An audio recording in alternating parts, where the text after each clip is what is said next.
Commençons ce chapitre par la lecture et l'écriture des nombres entiers. Un nombre entier s'écrit à l'aide d'un nombre fini de chiffres qui sont les chiffres de 0 jusqu'à 9. L'écriture des nombres entiers se base sur deux règles. La première règle, c'est l'échange à 10 contre 1. Dès qu'on peut faire des groupes de 10, on le fait. Donc ici, nous avons 10 unités, on les rassemble en une dizaine. Voyons un exemple. Premier exemple, donc là on a 5 unités. Ensuite, on a 2 fois 10 unités, donc 2 dizaines. Et enfin, on a 10 dizaines, ce que l'on appelle une centaine. On obtient donc le nombre 125. La valeur indiquée par un chiffre dépend de sa position. N'importe quel chiffre a plus de valeur que tous les chiffres écrits à sa droite. Voyons un exemple. Dans le nombre 47 359 218, le chiffre 7 vaut 7 millions. On peut s'aider d'un tableau. Dans ce tableau, nous avons tout d'abord la classe des unités, puis la classe des milliers, la classe des millions et la classe des milliards.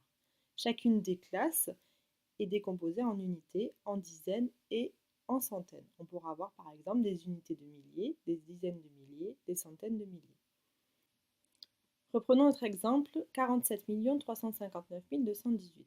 Notre chiffre 7 se retrouve dans les unités de millions. Ici, donc, on a bien 7 millions d'unités.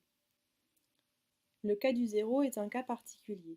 Avec notre système d'écriture, on a besoin du zéro dès qu'on veut écrire en chiffres le nombre 10, le nombre 100, le nombre 1000, etc. Et c'est lui qui permet de distinguer 32 de 320 ou de 302. Par exemple, 3 dizaines et 2 unités, on va mettre le chiffre 2 dans la colonne des unités, le chiffre 3 dans la colonne des dizaines. On obtient ensuite ainsi 3 dizaines et 2 unités, ce qui nous donne 32. 3 centaines et 2 dizaines, on va mettre les 2 dizaines dans la case des dizaines, les 3 centaines dans la case des centaines. On va être obligé de rajouter un 0 au niveau de la case des unités pour former le nombre 320.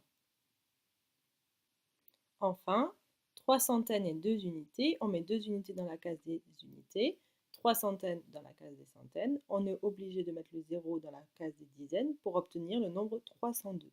Voyons maintenant les règles d'orthographe. Selon les nouvelles règles d'orthographe, pour écrire en toutes lettres un nombre, on place un trait d'union entre chaque mot. De plus, les mots millions et milliards prennent un S au pluriel. Par contre, le mot 1000, lui, est invariable. Dernière règle, les mots 100 et 20 prennent un S au pluriel seulement lorsqu'ils ne sont pas suivis par un autre nombre. Voyons quelques exemples. Tout d'abord, 4312. On l'écrit avec des traits d'union entre chaque mot. Pas de S à 1000 puisqu'il est invariable, ni de S à 100 puisqu'il est suivi de 12. 7 2180. On l'écrit encore avec des traits d'union entre chaque nombre. Un S à million puisqu'il y en a 7. Pas de S ni à 1000 ni à 100. 1000 parce qu'il est invariable, 100 parce qu'il est suivi. Par contre, un S à 20 puisque lui, il n'est pas suivi.